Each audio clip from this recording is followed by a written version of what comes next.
Espírito Santo, felicidade de Deus, derrama-te em mim. Olha tudo aquilo que em mim desagrada o amor de Deus, impede a felicidade de Deus em mim. E por favor, com teu fogo, extermina, cauteriza e dá-me um novo vigor. Introduza-me nas profundezas deste texto da palavra de vida e vida eterna, proferida pelo Filho de Deus, nosso Senhor Jesus Cristo, e trazida pelo evangelista São Lucas, capítulo 24, dos versos 13 a 35. Naquele mesmo dia, o primeiro da semana, 2 dos discípulos de Jesus iam para um povoado chamado Emaús, distante 11 quilômetros de Jerusalém. Conversavam sobre todas as coisas que tinham acontecido. Enquanto conversavam e discutiam, o próprio Jesus se aproximou e começou a caminhar com eles. Os discípulos, porém, estavam como que cegos e não o reconheceram. Então Jesus perguntou: o que ides conversando pelo caminho? Eles pararam e com o rosto triste, e um deles, chamado Cleofas, lhe disse: tu és o único peregrino em Jerusalém que não sabe o que lá aconteceu nestes últimos dias? Ele perguntou: o que foi? Os discípulos responderam: o que aconteceu com Jesus o Nazareno, que foi um profeta poderoso em obras e palavras, diante de Deus e diante de todo o povo. Nossos sumos sacerdotes e nossos chefes o entregaram para ser condenado à morte e o crucificaram.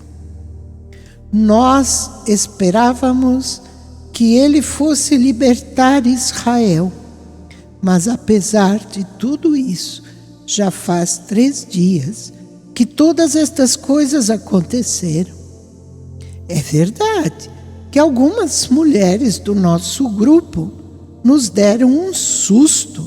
Elas foram de madrugada ao túmulo e não encontraram o corpo dele.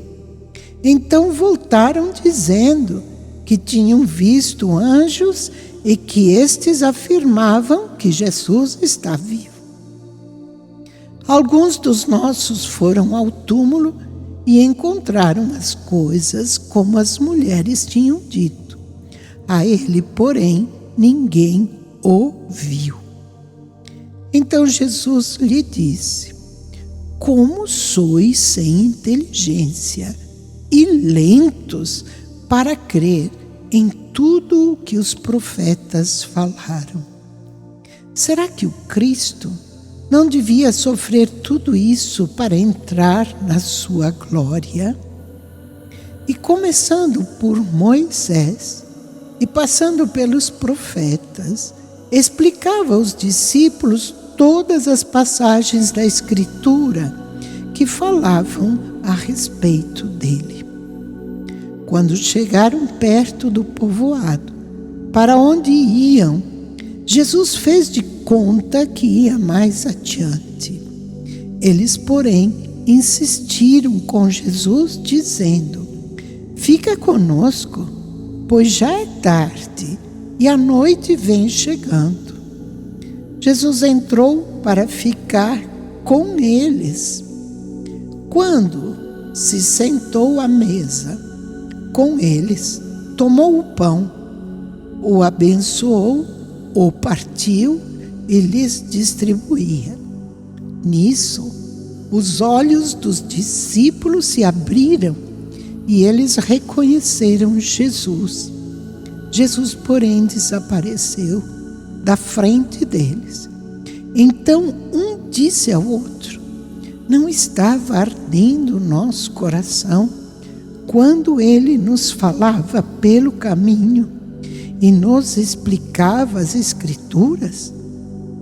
Naquela mesma hora, eles se levantaram e voltaram para Jerusalém, onde encontraram os 11 reunidos com os outros.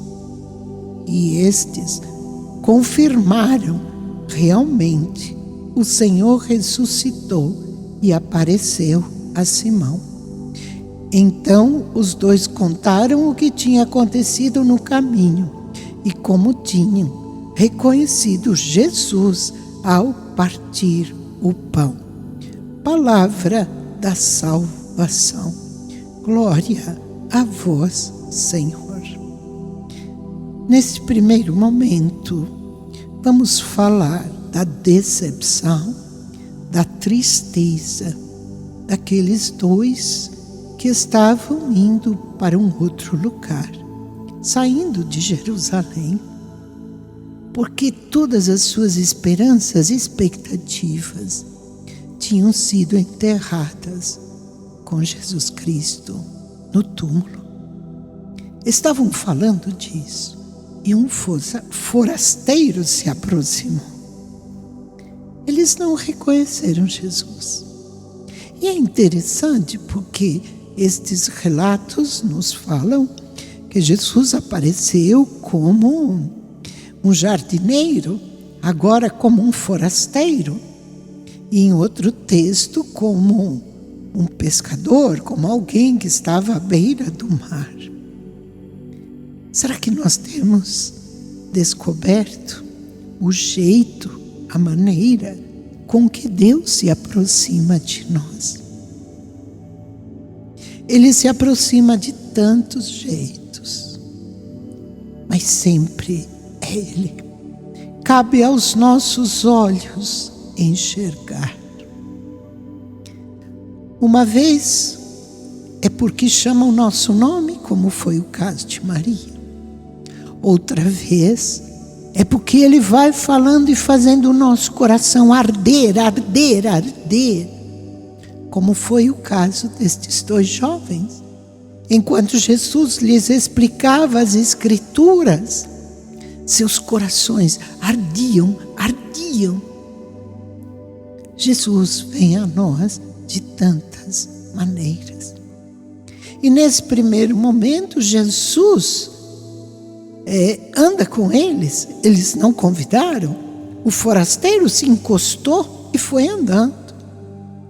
Mas, quando Jesus faz menção de ir adiante, eles o convidam. Fica conosco. Já é tarde. Fica conosco.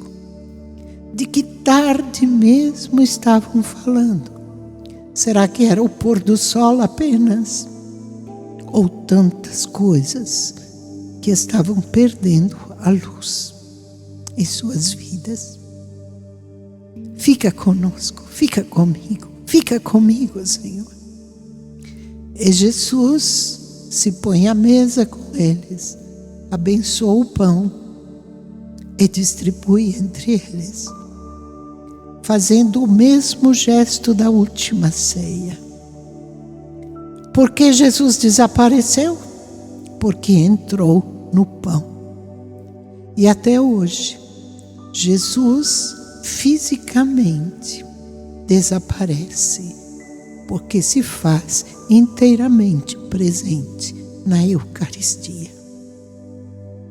E a Eucaristia, o pão do céu, que no céu é apenas pão branco, sem nenhuma outra mistura, quando vem a nós na terra, porque a Eucaristia sempre existiu, mas quando vem a nós na terra, continua sendo o pão branco descido do céu, mas embebido em seu sangue, Por isso a Eucaristia para nós hoje, para nós da terra, é branca e vermelha.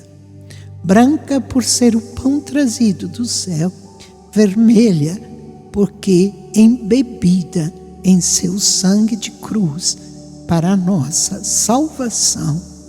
Amém.